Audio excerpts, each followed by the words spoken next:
Tells a little story. Hope you enjoy it.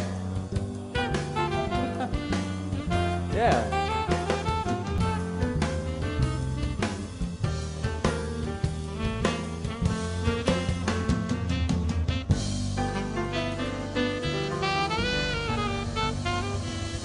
Yeah. I'm George Leonard, and I think I was born as a performer. The name came, I think I was 12 or 13 years old, and I used to go to a place called the Tay in Providence. It was on Thayer Street, and it was up on the second floor. It was, that was the late 50s actually, so it was the end of the beatnik era. And the beatnik era was, you know, cappuccino and fancy drinks and all kinds of, you know, poetry and jazz. And this place was a little beacon for all of that in Providence. And so I used to go down there, and it was owned by a woman, we called her Ma Tate, who was, I guess, a woman at the time, maybe in her 50s, I would guess. She was an ex-stripper, back when, you know, when stripping was, you know, they actually wore clothing. And, but a wonderful woman and a great sense of music and art. And she started this place, and she used to like to sing, so I would accompany her on the guitar when she was singing. She sang the blues, and that was always easy to do. So she started calling me Georgie Porgie, and so that's where I got my name. My mother took me down for lessons, guitar lessons, once a week to Pederuti School of Music, and I would have my 1.5 hour lesson, and then I would practice. I guess I was pretty diligent, mostly practicing, you know, because you could escape all the horror of your home, you know, and we all know about that. Now we go like this, you know. At the time you practiced an instrument or did something different, you know. That's what I did. From there you started a band, and I think with your family. My 2 sisters, Judy and Carol. Carol played piano, Judy played the bass. So we put together a band. We thought we were pretty great. You know, I have no idea how good we were. But we were having, you know, we were doing it. We were just doing it. So we would do little events. That happened a long time ago. I think maybe I was like 11 when I had that. And I remember doing the Celia Moreau radio show with them. I think we did Yellowbird or something. And we played, and the most memorable event was that she also had tap dancers on, you know, a whole class of them, because, you know, there was Teresa Landry and Donna Carter, and there were all these, you know, they all had, you know, they still do actually, some of them are ancient. As a matter of fact, Teresa Landry's still alive. So they would tap dance on the radio, which was hysterical, you know. I remember we were waiting for our little part to come on, so we listened to the radio, what was being broadcast, and it just sounded like a rainstorm, you know. It was great. What was the name of your band? We called ourselves Georgie Porgie and the Crybabies, based on the nursery rhyme, Georgie Porgie couldn't find a kiss to go and cry. From that time, I played with everybody's band that did a wedding or something. I either played bass or I played guitar. I think I played in a band called the Manhattans, and the Keynotes and all those silly names. I'm here in Attleboro, Massachusetts, where I went to school. And in 1964, I was asked to leave because I had long hair. It was a complete surprise to me. I heard my name on the intercom to report to the principal's office. I went to the office and I was told that I had to have my hair cut. Mr. Joyce told me to cut my hair. And I was perplexed at that. And I don't really remember what my conversation was with him. I only remember the feeling of the day, which was that I had never been talked to by anybody like that before, you know.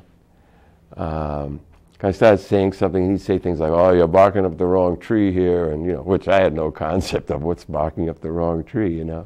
I was 17 years old. It's like the kind of stuff you use when you're old, you know, all the cliches and stuff. I walked around Attleboro for a little while, contemplating it, whatever there was to contemplate, or however I knew how to contemplate at the time. And I just didn't have, I just had a strange feeling that, and I understand what it is now, like many years later, is I took it personally, which is not a good thing to do. Take anything personally. You know, you learn this later on, but at the time I did take it personally.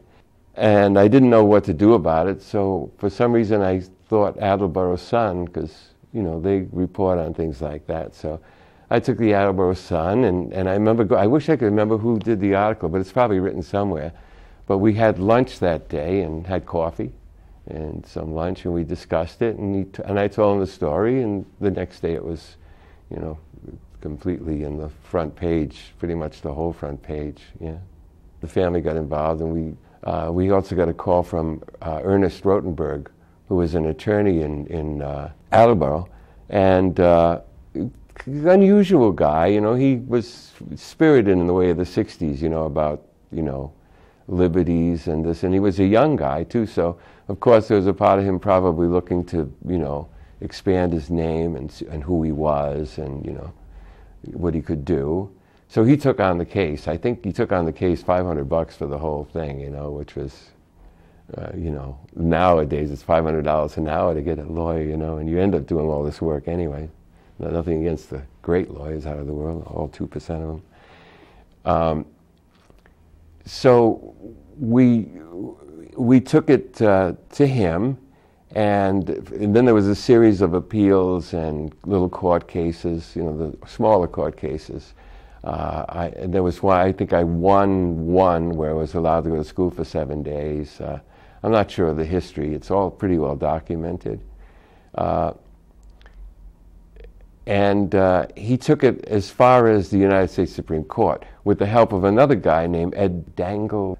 I think we always felt that Ernie could have done it all by himself, but because this other fellow had experience in the court system, he wanted to use him. But I always think, you know, wow, Ernie could have done it, you know. He could have done it, yeah. It says that on his behalf, his parents filed suit and argued several points. That although still a high school student, he had already established himself as a professional musician, and that the length of his hair was an integral part of his vision of being a performer. Yes, yeah. So it was personal, but it was important to you. It was your right. It all started out, certainly you have a right to be able to you know, go ahead and be retarded because you took something personally, which may be more accurate. I know it's not really the kind of language of a hero, you know, but who is a hero, you know? We're all just fumbling around. You know, because you got to remember, I was 17 at the time, and if there are anybody out there 17, you really don't know what an idiot you are until many, many, many years later. And so you think you have all the answers. And at the time, I had been doing every kind of music. I hadn't touched rock and roll. Elvis came along, and I had no interest at all. But when the Beatles came along, I was 17, which is a pretty formidable age as far as socially concerned. So, so I knew that if I played a Beatles song, you know, people would like me, and, you know, I might actually go on a date, whatever, you know, things like, you know, stuff you think about when you're that age. So I remember spending a week with the Beatles' first album, learning all the songs and everything. You know, it wasn't very complicated. You know, it was a pop rock group. And, you know, the music was accessible and done well, you know, done very well. And so I learned those songs and immediately started getting all kinds of work. I mean, I was in school working 6 nights a week, I remember. Yeah. You set a precedent. So what does it feel like when you see kids walking down the street with purple hair, or you were a part of that? You know, I don't see it. You don't? No, I don't see a bit of it. I mean, to me it was just, I just lived my life and that was it, you know. And I mean, I don't know, I'm dealing with all the time. I was just thinking about Mr. Joyce, you know, we would do these radio interviews and, you know, I'd do mine, he'd do his. And I remember him talking about, well, if God wanted a man to have long hair, he would have made long hair, you know. And I remember thinking, all I could think of was the Jesus image, you know. And I mean, he was Catholic, or, you know, and I could never put any of it together, you know, because how can you put it all together? It's all insane, you know. Every second of this world is insane. My principal, Joseph Joyce, was the principal of a very, very fine school. So, I mean, how bad could he have been? He was the principal, right? I Googled him, and I found that he died last year. Yeah, he died, 2011. And while I was Googling it, I was thinking, what a nice thing to have been able to go out and have coffee with him and see if we could have a good laugh about the whole thing, because the whole thing's quite silly. So if you had to sum up that whole part of your life, which really led you to the rest of your career, it did. Yeah, I guess it sort of did, but in a strange way, because, yeah, everybody knows because of the hair, you know, but I was hoping that it would be the music, you know. But it just didn't happen that way, you know. It just didn't happen. You know, Peter Best was the fifth Beatle, you know. Well, we were all like one of us was the 1,532,000 Beatle, and somebody was the 1,542,000 Beatle. I mean, we all, you know, we were all, and I mean, they had kind of paved the way for, you know, you could actually make a living making music, and people would like you, all kinds of things like that, you know, which I didn't see in the Elvis thing, but I was probably too young, you know. Right. So I got caught up in that. And now it's interesting to see that what the Beatles have brought to their legacy really is basically, not that people sit around listening to Beatle albums, but I discovered that their real legacy is the same thing as like George Gershwin and Cole Porter and everything. Is when you're in a rest home and you can't remember who your family is, you can sing the whole song. And that's the truth. Yeah, if you go into an Alzheimer's ward and play music, they can't remember their family, but they remember all the words. And you can be sure that, you know, my generation, when they're in the rest home, and they probably are, some of them are already there, you know, singing, "We all live in a yellow submarine," you know. It's not a bad legacy, right? Guitar is my main instrument. And then I would say the second instrument is the bass. And then everything else is kind of like a bad aftermath of what I already knew about those instruments, like violin, some piano. That's all I would actually almost admit to, you know. I know you went to school. Where'd you go to school? Attleboro High School. I went to school. Now, when I was 15, my music teacher decided he couldn't teach me anymore, which wasn't true. I mean, he had a lot of knowledge, still had a lot of knowledge. So he sent me over to Berkeley School of Music, which I lasted for, I don't know, 2 or 3 weeks, and I got so tired of that.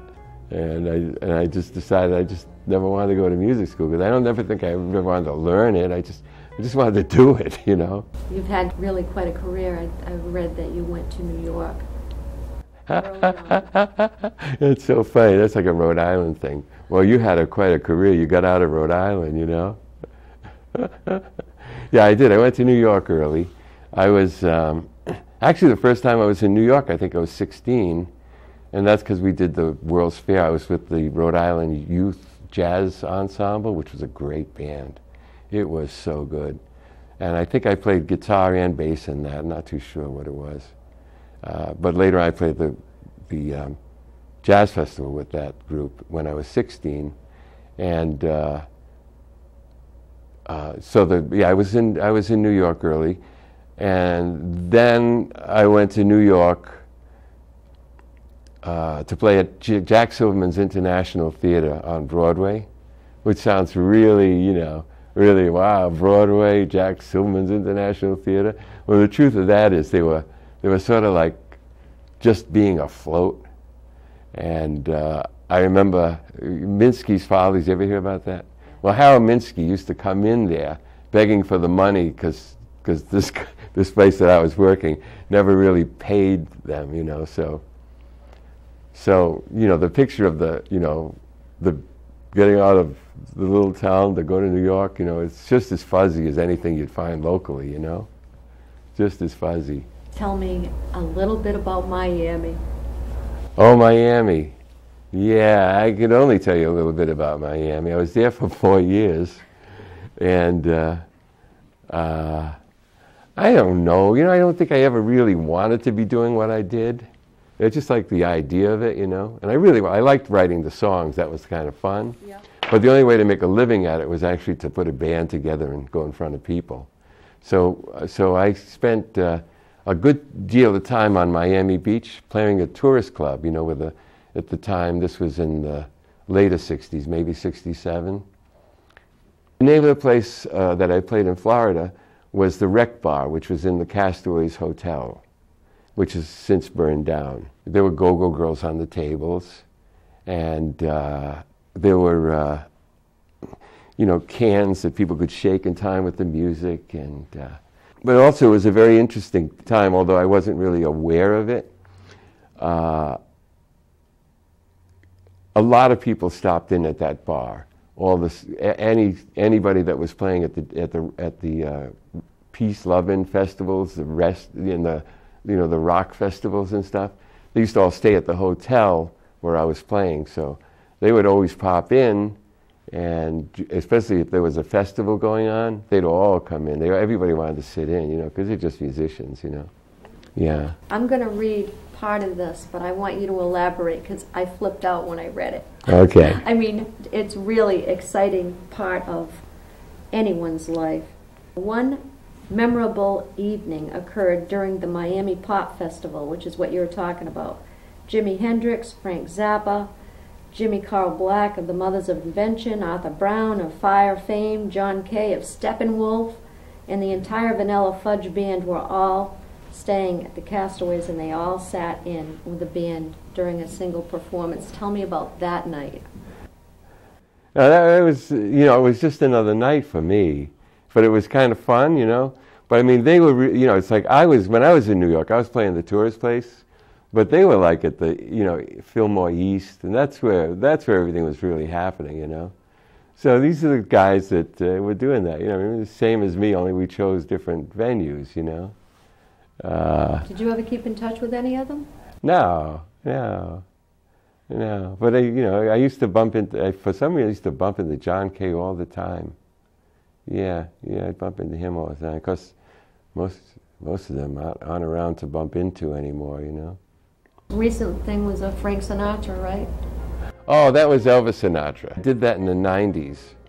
And it had nothing to do with Sinatra or Elvis. I just thought it was a nice, interesting clash of generations, because musically, there was the Elvis people and the Sinatra people. I hate you, I hate you, I hate you, I hate your music, I hate your music. You know, it was always like it, because eventually music becomes elitist, like everything else. You know, whatever it is, you know, you talk to these guys that were, you know, 17 during the 50s, you know, they always go, oh, there'll never be no music like Elvis, you know. I mean, everybody's got their own, you know, take on this thing, you know. That's what makes music interesting, is that, you know, once the generation dies, that's it, boom, it's gone, you know. You know, well, a little bit, sometimes, you know, Mozart, you know, people that, you know, that, you know, few people kind of get it, you know, kind of. Usually music students, so, you know, what's the point? Tell me about your cable show. I started doing Commander Video in New York City, I think it was 1977. But that grew out of something that we were evolving with my live band at the time, which I think was the Bozo Band, which came after the Bozo Rock Opera. And we decided to try things like work with 2 screens. So I remember lifting these, you know, because in those days, you know, a 25-inch screen really meant like 2,500 pounds, you know, I mean, it was huge. I remember lifting these 2 things up on the stands, and we would play videos along with the music. We try to sync them up sort of close. And that's what led to the Commander Video thing, because I started doing these silly little ads, you know, like you know, exploitation ads for children. And that led into the Commander Video show, which was kind of like a children's show for adults, you know. A very, very sort of, if you were to elaborate on it, it might be very mild version of South Park, you might say, only without cartoon people. And that was a wonderful time, because everybody was trying to do something in cable television. and everybody had some kind of a show going on. There were some wonderful shows. They were so, I think you would think they were wonderful because they were so bad. And there was this guy, Tex Fenster, a fellow in his 80s. It was Tex Fenster's disco. And he played records that his mother loved while showing pictures of his mother. And that was the whole show. Then there was these sort of pornography kind of things. They go into the dance clubs, you know, where the girls danced around, you know, sort of naked, some were naked and whatever. There was that. Then there was Julio Iglesias, no, not Julio, some Julio guy. And he was also old, probably in his 70s. And his thing was to sing in 17 different languages, which he did by putting on a record and then mouthing the language, sort of. And he would sing to, the studio would have a whole row of chairs with all women, maybe in 70s, 80s, you know, they're sitting there like this, you know, with their legs spread apart. And he'd be just being so charming and singing to them. And it was just one show after another, after another, after another, one worse than the next, but your eyes are just glued to it because it was so, you just couldn't believe it was happening. I suppose that's maybe those were the forerunners of the reality shows. I also, during that period of time, thought I would become a stand-up comic.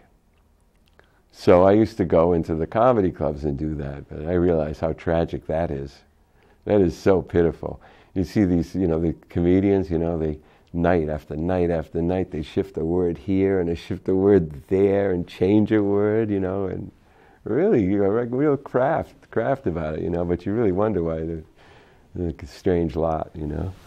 Where did you film most of your show? Did you do it in studio or? No, I did it in my apartment. Yeah, we did it all in the apartment. We built a backdrop, got some lights, and had a camera. In the early days, the real cheap, they weren't even cheap, they were expensive, but they would have this thing called ghosting. And you move the camera a little bit and it would just follow like a ghost.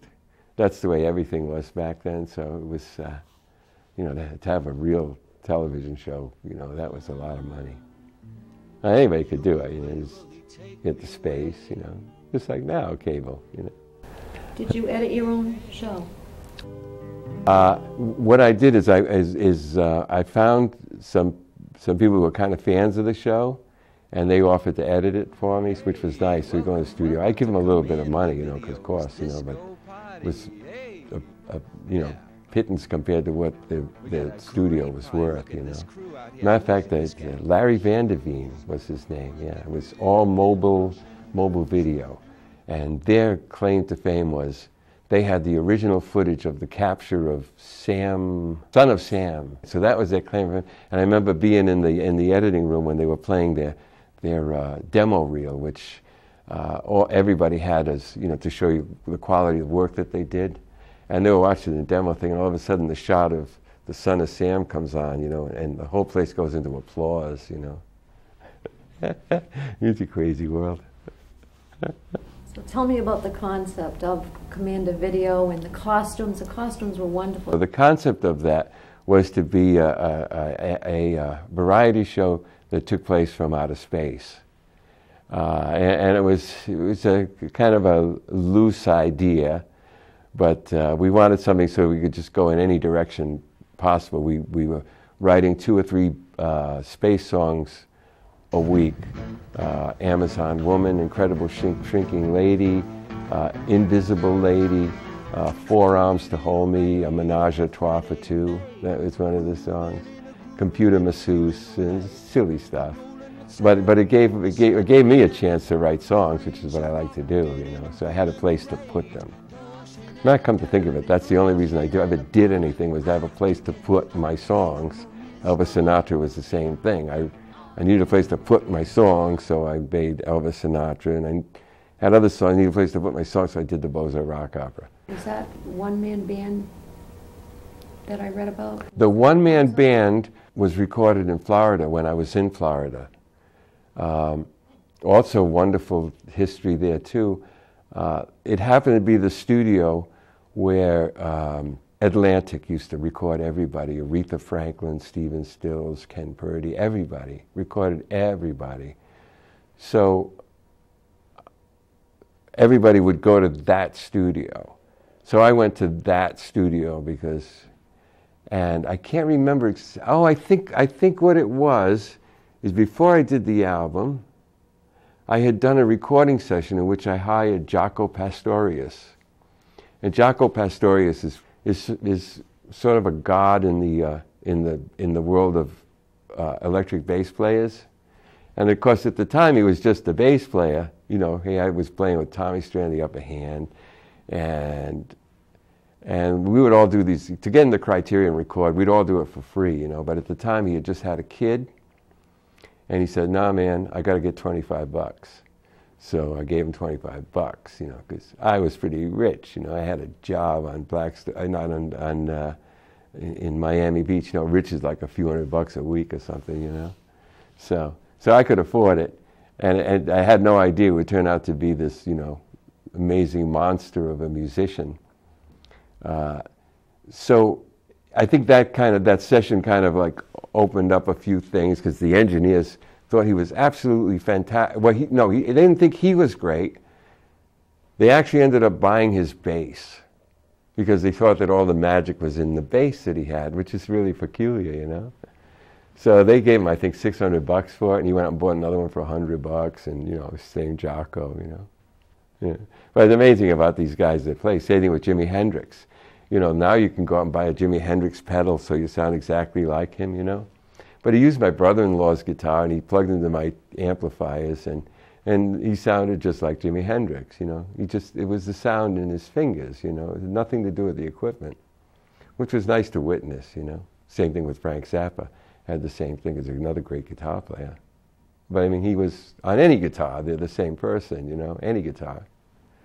So sorry, Guitar Center. That's perfect. I guess I'm going to have you sum it up. I could talk with you for hours, seriously, I could. I guess I'm going to ask you a question. You're still doing your music. That's never going to stop.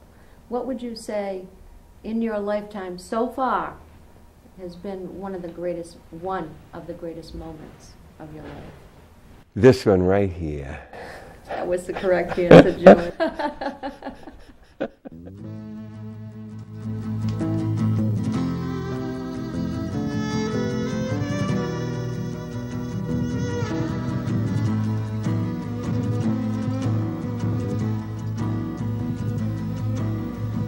Once upon a time and space, there lived a little girl who had a dream that she would dance and twirl from world to world. I met her on the moon one night during her eternal flight.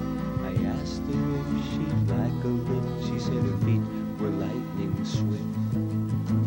Ballerina Borealis dance. Ballerina Borealis dance.